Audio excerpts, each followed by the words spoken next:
Boa tarde, queridos irmãos, queridas irmãs, boa noite. Nessa semana nós estivemos meditando, pensando em tudo que Deus tem feito, nos sustentado, nos guiado e em tudo que tem acontecido no nosso país, no mundo. Pensando nas promessas de Deus, enquanto que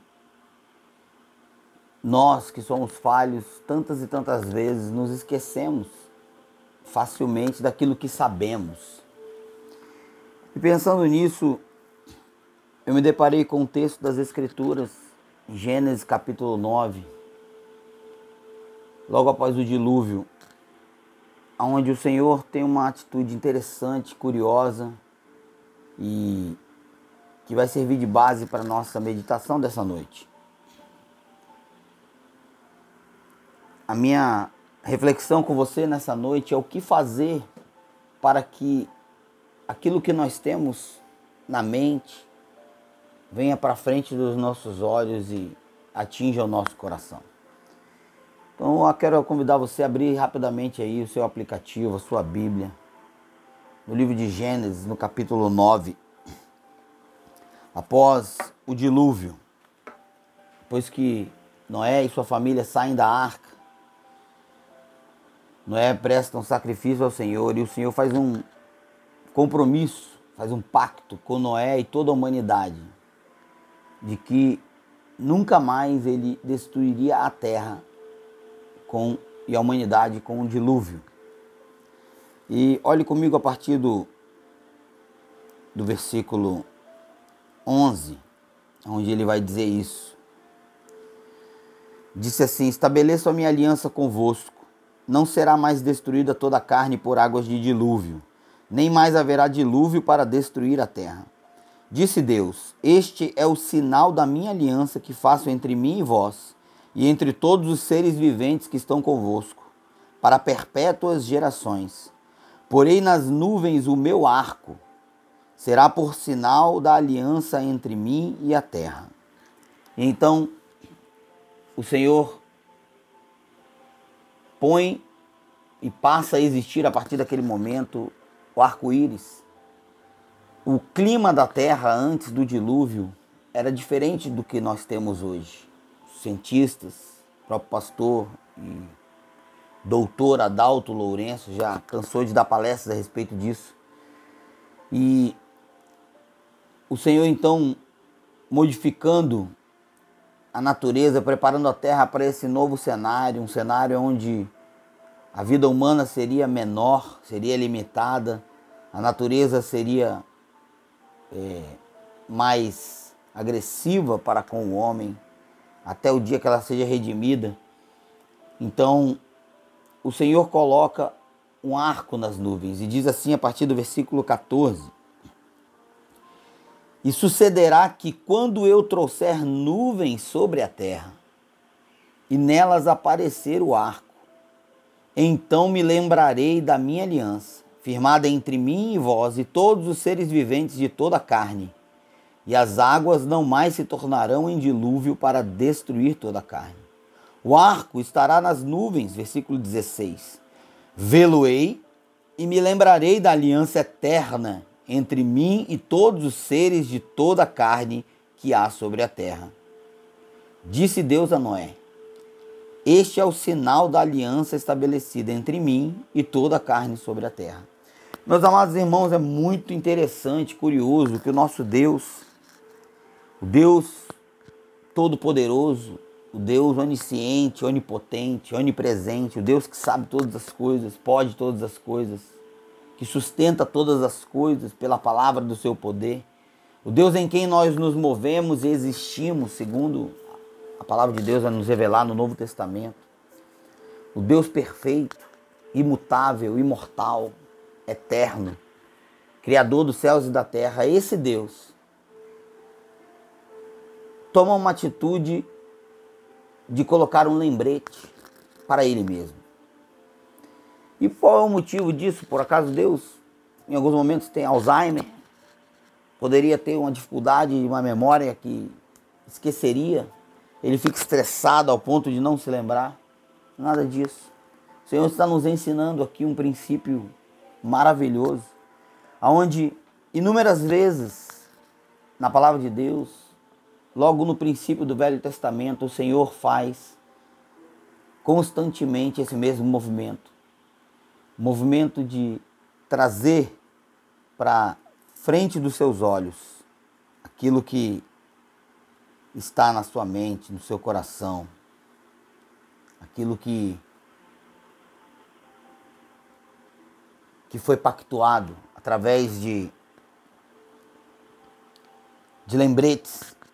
É assim quando ele se refere a Moisés e diz: eu sou o Deus de Abraão, Isaque e Jacó. Ele está se lembrando da aliança dele com Abraão, com Isaque, com Jacó, com o povo de Israel. Durante todo o Velho Testamento, o povo de Deus orava, dizendo: Senhor, lembra-te das tuas promessas, lembra-te dos teus compromissos para conosco. E nós que somos imagem e semelhança de Deus, mas que não somos perfeitos e falhos, devemos então nessa noite aprender esse princípio de que nós, como disse o profeta Jeremias em Lamentações, capítulo 3, versículo 20 a 22, ele disse assim: eu quero trazer à memória aquilo que me pode dar esperança. E nessa noite, meus amados irmãos, rapidamente eu quero refletir com vocês do caminho que nós temos traçado para as nossas vidas e das atitudes que nós temos tido tantas vezes nas nossas vidas, em que a gente tem negligenciado o poder do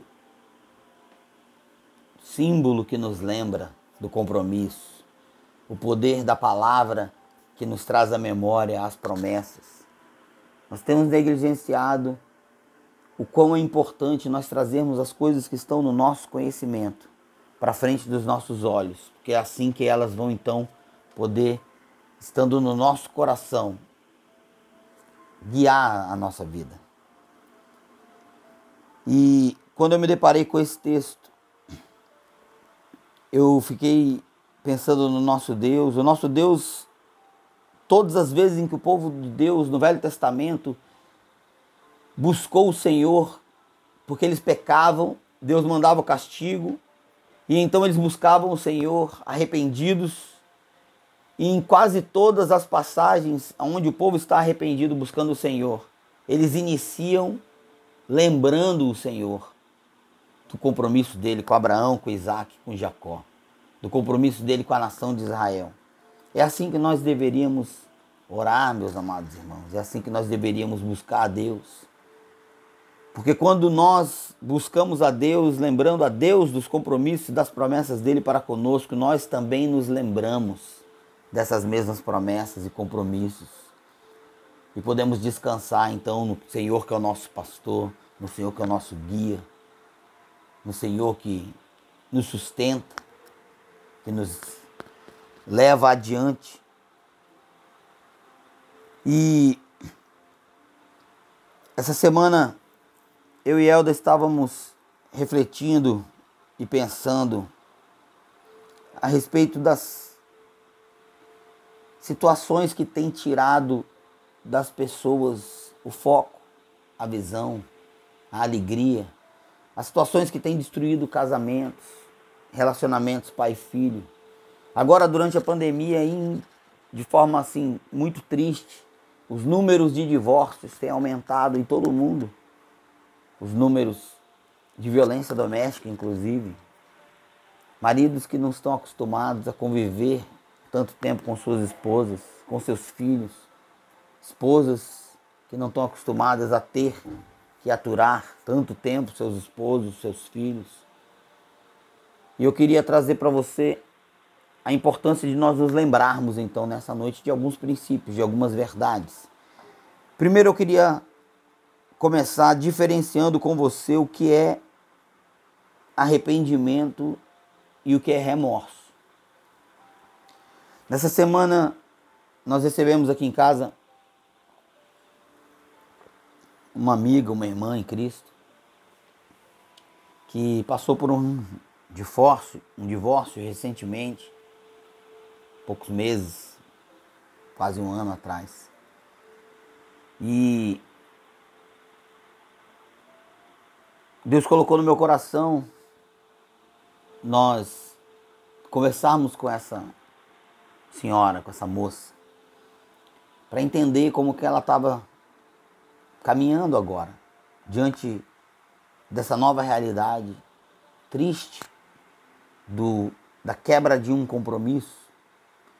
E enquanto nós estávamos juntos conversando, ficou evidente que as coisas que fizeram com que ela perdesse o seu casamento foi apenas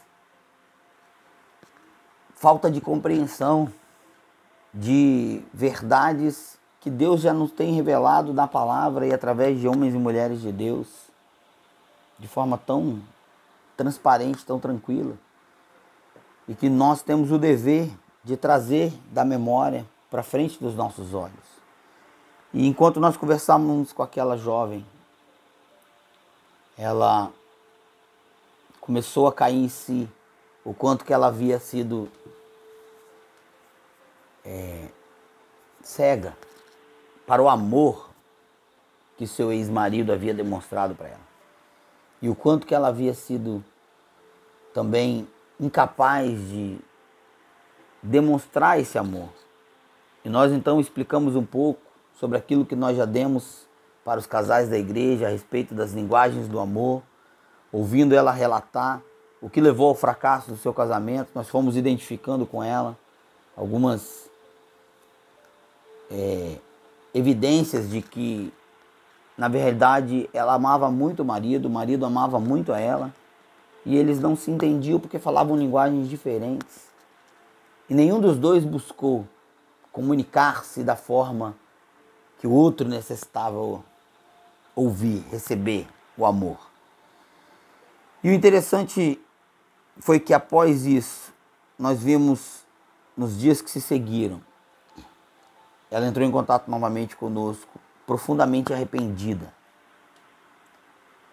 Mas o que vai mostrar exatamente, e o que mostra para mim e para você, se a tristeza, a emoção, que tantas e tantas vezes diante das consequências dos pecados nós temos, se é verdadeiro arrependimento ou se é remorso, está em nós entendermos exatamente o que consiste arrependimento, o que é remorso e o que é arrependimento. Amados, na palavra de Deus, a palavra arrependimento, usada tantas e tantas vezes por João Batista, por Jesus, pelos apóstolos, em grego é metanoia. Metanoia é mudança de mente, o que significa que o arrependimento,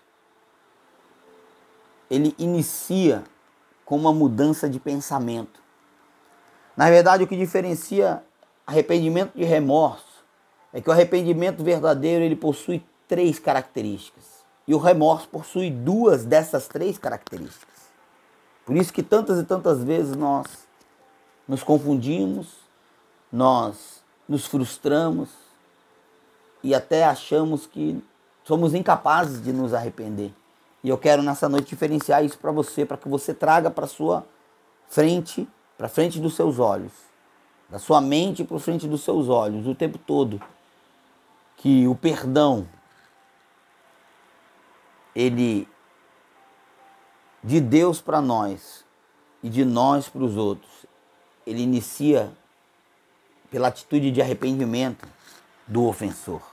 Apesar de não ser, uma vez que fomos perdoados, não ser uma condição, o outro tem que se arrepender para que eu possa perdoar. Não é isso que diz a palavra de Deus. Mas para que nós consertemos aquilo que nós quebramos, com Deus e com os homens, é necessário que nós nos arrependamos. Então tire o foco dos demais. Volte o foco para você, para dentro de você agora, e entenda isso. Metanoia, arrependimento, começa com uma decisão, com uma medida racional. Você e eu mudamos a nossa mente, mudamos a forma de nós pensarmos, mudamos a forma de nós enxergarmos determinada situação. Essa jovem que achava que após se divorciar seria livre, feliz e satisfeita, receberia o amor que ela tinha direito de outras pessoas e que ela não estava recebendo, achava ela naquele momento do seu esposo e por isso se divorciou. Ela descobriu, talvez até tarde demais, esperamos que o Senhor tenha misericórdia e até possa consertar esse casamento. O Senhor pode fazer tudo isso. Mas essa amiga nossa, essa irmã, descobriu tarde demais de que ela estava errada e ela mudou a sua mente. E ao mudar a sua mente, há uma profunda emoção envolvida. Geralmente o arrependimento traz tristeza. O remorso também traz tristeza. Eles são comuns. O remorso muda também a visão e traz tristeza. Judas e Pedro mudaram de pensamento. E ao mudarem de pensamento, mudaram de atitude. Pedro traiu a Jesus. Pedro negou a Jesus. Judas traiu a Jesus. Pedro se arrependeu e chorou amargamente. Judas sentiu remorso e também chorou amargamente. Judas e Pedro chegaram diante do mesmo abismo. Mas o que fazer diante do abismo é o que diferencia o arrependimento do remorso. O remorso, meus amados irmãos, ele não tem o terceiro elemento, o elemento da volição, o elemento da vontade. Quem se arrepende verdadeiramente passa por um processo de mudança de mente, passa por um processo emocional de suportar e lidar com as emoções que vêm junto com a mudança de mente. O arrependimento, a tristeza, né? Aquela angústia de ter jogado fora algo bom, de ter feito algo negativo contra o Senhor, contra outra pessoa. Mas o remorso nos conduz a uma saída rápida. O remorso, a tristeza, é por causa de ter sido apanhado e não pela ofensa em si. É como um aluno que cola na prova e quando é pego ele fica triste. Mas se ele não tivesse sido pego, ele não ficaria triste pelo resultado da prova. O arrependimento é aquele aluno que cola na prova, não é pego, mas muda sua visão, muda sua mente, então muda sua atitude com relação a isso e não fica satisfeito, ainda que não tenha sido pego, com o resultado da sua nota. A principal diferença entre arrependimento e remorso, na minha visão, está na questão da vontade.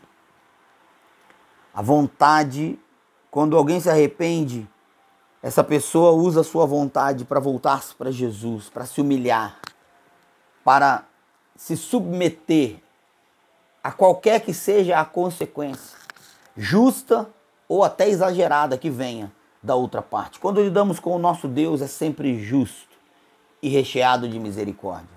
Mas às vezes quando nos arrependemos por uma ofensa, por um erro cometido contra o cônjuge, os filhos, o pai, a mãe, os amigos, às vezes a gente, se estiver verdadeiramente arrependido, temos que ter a vontade, a força de vontade, a decisão de suportar, de sermos humildes, de suportar qualquer que seja a consequência que vier.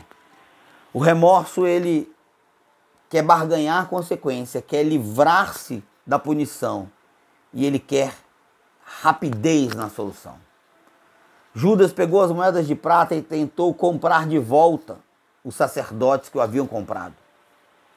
Como ele não conseguiu, imediatamente então, frustrado, ele saiu, diz a Bíblia, e foi se matar, foi se enforcar. Pedro arrependido, Pedro entristecido, envergonhado pelo pecado, ele suportou toda a humilhação, com humildade, toda a vergonha dos seus amigos que sabiam que ele havia negado a Jesus. até o dia que o Senhor o restaurou plenamente, completamente, e ele passou a ser um novo homem. E essa é uma das principais diferenças para mim entre arrependimento e remorso. Está na vontade. O arrependimento nos remete, nos leva a Deus diante dos abismos. O remorso nos leva a uma atitude de conserto imediato. Marido e mulheres que traem e que o outro diz que perdoou. Os ofensores não querem nunca mais lidar. Se não houve arrependimento verdadeiro, também não há paciência para lidar com a dor, a tristeza e o tempo necessário até que a raiva do cônjuge passe. Várias e várias vezes eu já tratei de pessoas, de casais, em que a pessoa que cometeu a ofensa se sentia no direito de ficar com raiva quando a outra pessoa ainda sofria pela ofensa cometida. E dizia assim, não, mas ela disse que me perdoou, mas ele disse que me perdoou, então ele não pode mais ficar com raiva, ele não pode mais. E isso demonstrava claramente para mim que aquela pessoa ofensora não estava arrependida.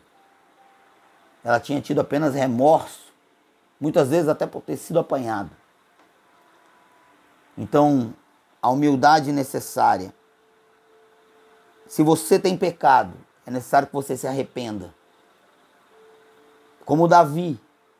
E o arrependimento passa pela vontade, pela força de vontade. É impossível ajudar quem não quer ser ajudado. Assim como é impossível mudar quem não quer mudar.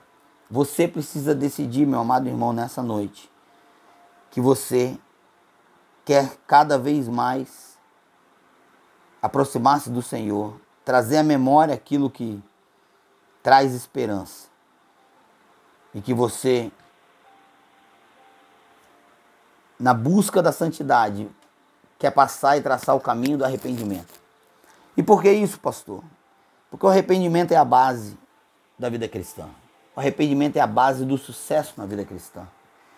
E nessa noite, além do arrependimento, eu quero trazer para você a seguinte visão de que tantas são as vezes em que nós nos sentimos completamente destruídos, derrotados. Talvez nessas semanas em que você está confinado, que você está preso com a sua família, você tem cometido a bobagem, o equívoco de achar que apenas esse momento aqui, um sermão semanal de 30 minutos, 40 minutos, um culto que você vá quando você ia, e agora até online, de 40, uma hora e pouco de culto, é suficiente para sustentar você em todas as suas dificuldades. Eu quero dizer para você, meu amado irmão, que você precisa entender que não é suficiente. E a única maneira verdadeira de você avançar na vida cristã é você perceber que quando o Espírito Santo vem morar em nós, ele não vai fazer uma transformação imediata, instantânea e automática em todas as áreas da nossa vida. Assim como a vida física, o crescimento é o que nos indica a saúde. E eu não quero que você se frustre por você ainda ter que lembrar coisas que você já sabe. E ainda continuar tropeçando em pontos que você já sabe como se desvencilhar. Eu quero que você olhe para a sua vida e perceba que, mesmo que você não seja ainda o que você deseja ser, o que Deus deseja que você seja, há havido progresso, tem tido progresso. Você não é mais também aquilo que você já foi. Você não é mais aquilo que você era. E o bom, maravilhoso do nosso Deus é que quando Ele olha para nós, o Senhor conhece o fim do caminho. O Senhor olha para nós não como nós somos, nem como nós éramos. Diz a Bíblia em Romanos capítulo 5, versículo 8, que o Senhor Jesus e o Senhor Deus deu o seu próprio Filho por nós, para morrer por nós, quando nós éramos ainda pecadores, ainda ímpios, ainda incrédulos. Por isso, Quando Deus olha para nós, Ele vê aquilo que nós seremos um dia. E um dia, ainda que não seja aqui nessa terra plenamente, mas nós seremos semelhantes a Jesus. Mas dia a dia, de glória em glória, de ação em ação, o Espírito Santo vai esculpindo em nós a imagem de Jesus, a face de Jesus, o caráter de Jesus. E é por isso que eu quero trazer à sua mente nessa noite a necessidade que você tem de assumir de uma vez por todas a condução da sua vida espiritual, não de forma carnal, não pelas suas próprias forças, mas lembrando-se daquilo que a palavra de Deus diz, de que é necessário que você semanalmente, várias vezes, diariamente, todos os dias, de preferência, traga as promessas, traga a lembrança das promessas, os símbolos que fazem com que você mire de maneira mais efetiva, eficaz, para que o Senhor possa ir esculpindo em você a imagem de Jesus. Em Colossenses capítulo 3, meus amados irmãos e irmãs, nós veremos rapidamente aqui que diz assim: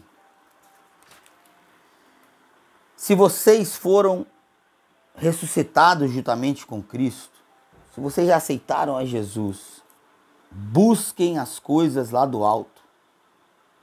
O versículo 2 então é maravilhoso, que diz assim: pensem nas coisas lá do alto, não nas que são aqui da terra.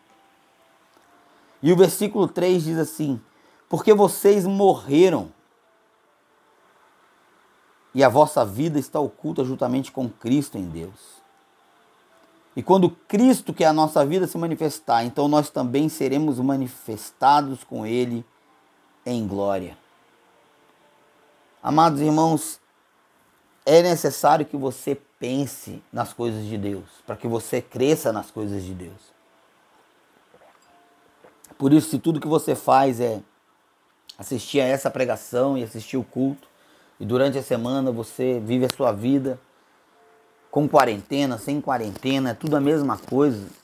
Não importa o tempo a mais que você tem livre hoje, você não investe, não dedica, não gasta parte desse tempo na sua vida espiritual.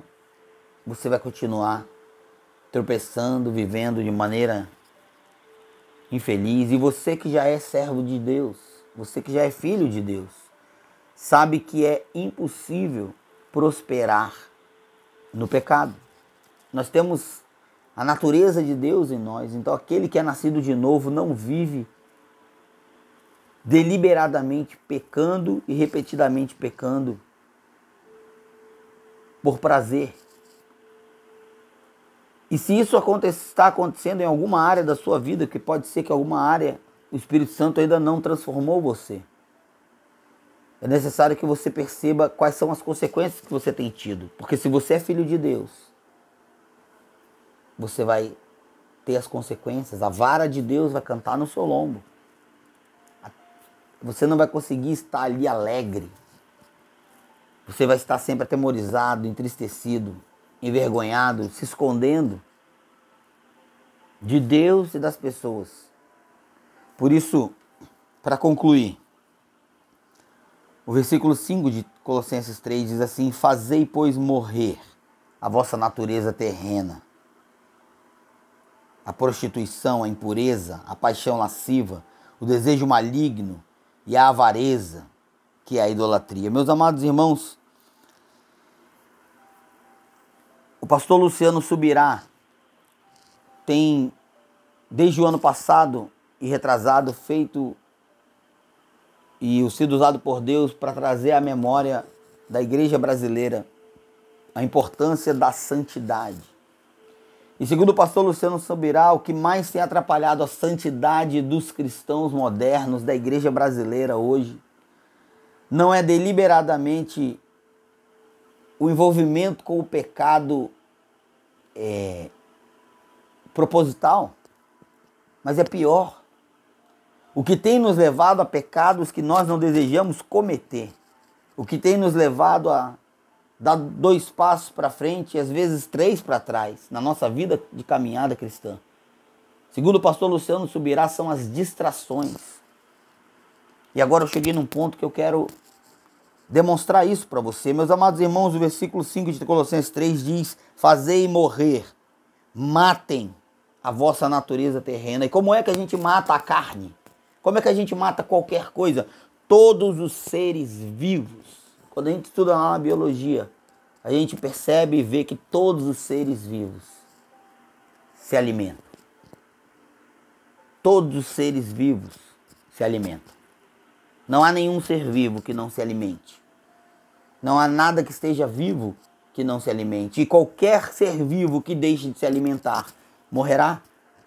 Se você deseja matar a carne, você precisa urgentemente parar de alimentar a carne e começar a alimentar cada vez mais o teu espírito. Porque quanto mais alimentado o seu espírito for, mais ele vai ser saudável, mais ele vai crescer, mais ele vai se desenvolver, mais vivo ele vai estar. E mais você vai ser bem-sucedido na sua vida cristã. Então matar aqui na Bíblia é igual a enfraquecer. Enfraqueça a carne. Qual é o relacionamento que você tem tido com a sua carne? O que é que você dá para a sua carne? E aqui eu vou colocar carne misturando um pouco o corpo e a parte da sua alma que deseja o pecado. O velho homem. Eu vou falar um pouquinho do corpo. Como é que você tem alimentado o seu corpo? Meio quilo de açúcar todo dia? Se você dá meio quilo de açúcar todo dia para o seu corpo, no dia seguinte ele vai querer meio quilo de açúcar de novo.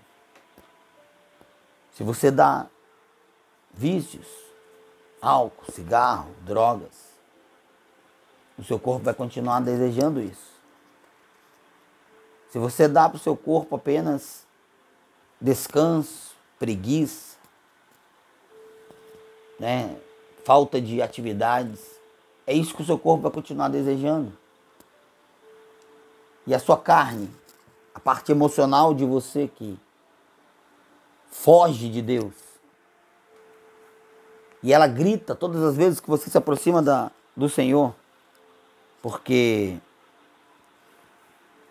ela não quer ficar perto de Deus, que ela morre na presença de Deus. Meus amados irmãos, para concluir, qual tem sido a sua dieta? 3 horas de televisão todos os dias? 1 hora de fofoca? 2 horas de murmuração todos os dias, agora na quarentena? Meia hora de pornografia?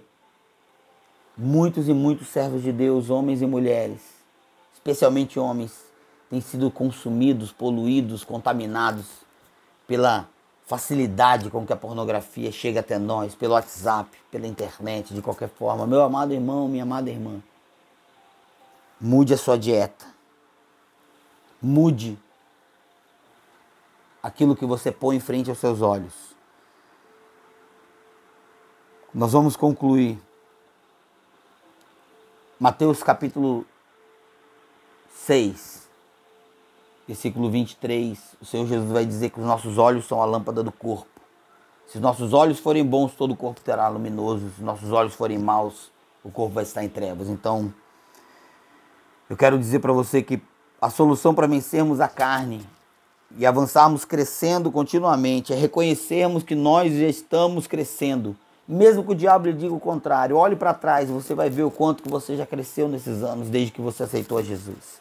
O quanto que você conhece mais a Jesus, o quanto que você conhece mais a palavra de Deus. E a solução é que você constantemente traga à frente dos seus olhos aquilo que você sabe que é a verdade, a palavra de Deus, aquilo que você sabe que é certo. E lá em João capítulo 15, versículo 7, o Senhor Jesus nos promete que se nós assim agirmos, nós que somos ramos da videira verdadeira.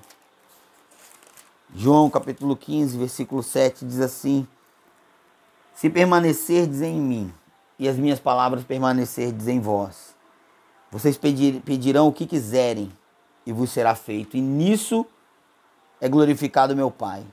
Versículo 8. Em que vocês deem muito fruto. Meu amado irmão, você quer dar fruto para o Senhor? Você quer crescer? Traga para sua mente, para sua memória, para o seu coração, para frente dos seus olhos. Semanalmente, diariamente, nós estamos disponibilizando os áudios da palavra de Deus, nós estamos disponibilizando os textos da palavra de Deus. Você tem mais tempo agora na quarentena. Em nome de Jesus, pratique, invista, decida, use a sua vontade e produza um arrependimento verdadeiro. Ore, busque, peça ao Senhor que produza em você arrependimento verdadeiro. Mas o arrependimento tem como fator, como componente, a sua vontade.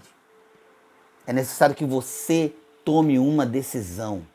Utilize a sua vontade e decida-se andar nos caminhos do Senhor, submeter-se. É óbvio que você não vai fazer nada disso sozinho. Pelo próprio esforço você não vai atingir nada. Mas o nosso Deus não nos deixa sozinhos, Ele nos deu o Espírito Santo. E é Ele, segundo Romanos capítulo 8, que nos assiste nas nossas fraquezas, que nos ajuda nas nossas fraquezas. Nós não precisamos fazer nada sozinhos. Mas há uma parte que nós precisamos fazer. E isso é lembrar, trazer à memória aquilo que o Senhor deseja de nós, aquilo que nos pode dar esperança. Por isso, nessa noite, em nome de Jesus, comprometa-se, assuma um compromisso de trazer à memória aquilo que o Senhor tem lhe dado de promessas. Assim como o próprio Deus fez. E todas as vezes que chove, Ele se lembra do compromisso dele conosco, de nunca mais destruir a humanidade. Seja semelhante a Ele. Traga aquilo que pode dar esperança, em nome de Jesus. Que Deus abençoe. Vamos orar. Senhor Deus, que a Tua palavra fortaleça, motive e se adeque à vida de cada um de nós. Que o Senhor fortaleça os casais, os pais e os filhos a perceberem que têm tido problemas porque não têm cumprido a Tua palavra, ó Deus.